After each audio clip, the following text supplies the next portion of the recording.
আজকের কেকের কি বেস তোমরা দেখতে পাচ্ছ? পাবে না, কারণ আজকে কেক বড় হয়ে গেছে আর কেকের বেস ছোট হয়ে গেছে। নমস্কার, আমি পায়েল। আমার লোকেশন হিসেবে পূর্ণিয়া ব্যারাকপুর। স্ক্রিনে দেওয়া নাম্বারে যে কোনো অর্ডার পারপাসে তোমরা হোয়াটসঅ্যাপ করতে পারো। আজকের কেকটা করতে গিয়ে একটা বড় ভুল হয়ে গিয়েছিল। কেকটা এত বড় ছিল, এটাকে বেক করে নিয়েছিলাম 12 ইঞ্চের একটা মোল্ডে। আর সফটনেসটা দেখো, এটা ভ্যানিলা ফ্লেভার ছিল। আজকে তেজপাতা মানে আমাদের পাতা ফ্যামিলির একজন মেম্বার, আমার ফ্রেন্ডের বার্থডে, তো ও আমাকে পেস্ট্রির অর্ডারটা দিয়েছিল। তো কেকটা এতটা সফট ছিল আর এতটা বড় ছিল, আমার উঠাতে গিয়ে খুব ভয় করছিল যে মাঝখান থেকে ছিঁড়ে না যায়। আর কাজের জায়গা সবসময় নিট অ্যান্ড ক্লিন করে কাজ করাটাই ভালো, এটা দেখতেও সুন্দর লাগে এবং নিজের কাছেও নিজের ভালো লাগে। তো দেখো, যেটা আমি ভিডিও শুরুতেই বললাম, কেকটা কিন্তু বড় হয়ে গিয়েছিল আর কেকের বেসটা ছোট হয়ে গিয়েছিল। কিছুক্ষণ আগেই আমি শপে গিয়েছিলাম, তখন মাথাতে আমার ছিলই না এই বিষয়টা।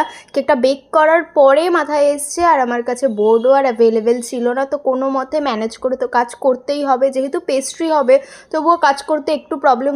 এতক্ষণ তো সব ঠিকঠাকই ছিল, টেনশনটা এখন থেকে শুরু হবে, কারণ নিচে একদমই বেস নেই।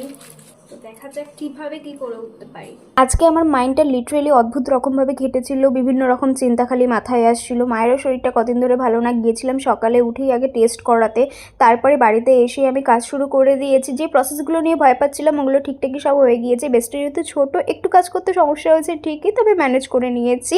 প্রবলেমটা হয়েছে এই পর্যায়ে এসে, আরে পেস্ট্রির লেন্থগুলো এত বড় হয়ে যাচ্ছে। এত বড় লেন্থের পেস্ট্রিতে হবে না, একটা প্রাইস রেঞ্জ মেনশন আছে, আর আমাকে ত্রিকোণ শেপেরই করে কাটতে হতো পেস্ট্রিগুলো। তো আমি তো তখন ভাবতে বসে গিয়েছি, এবার আমি কী করলাম, এত বড় ভুল কীভাবে করলাম। আমাকে তো ছোটো মোল্ডে বেক করতে হতো। তো ভাবনা চিন্তা করে আর কোনো লাভ ছিল না, ভুল যখন হয়ে গিয়েছে এখন তো ঠিকঠাকভাবে করতে হবে। তারপরে দেখো এভাবে ম্যানেজ করে করে কিন্তু আমি পিসেসগুলো বার করছি। যেই প্রাইস রেঞ্জটা ও আমাকে দিয়েছিল সেটা ওয়াইসে কিন্তু এখানে পিস আমি করে নিচ্ছি। কিছু pieces pastry extra add on করেছি, যেটা ছিল আমার তরফ থেকে ওর জন্মদিনের উপহার। কাজ করতে গেলে 10 দিনে যে সমান কাজ হবে তা কিন্তু নয়, ভুল ত্রুটি হবেই, সে কাঁচা হাত হোক আর যতই পাকা হাত হোক। কেউ যদি বলে না আমার তো ভুল হয় না, ছাড়া তো একদম বাজে কথা। প্রত্যেকের ভুল হয়, আজকে আমারও ভুল হয়েছে, জনসমক্ষে এসে সেটা আমি স্বীকারও করছি। এমন সিচুয়েশনে ঘাবড়ে গেলে চলবে না, ঠান্ডা মাথায় ভাবনা চিন্তা করে সিচুয়েশনকে হ্যান্ডেল করতে হবে, যেটা আজকে আমি করেছি আর আমি জানি তোমরাও পারবে। সবাই ভালো থেকো। এই ছিল পেস্ট্রির লুক। রাধে রাধে, আজকের মতো টাটা।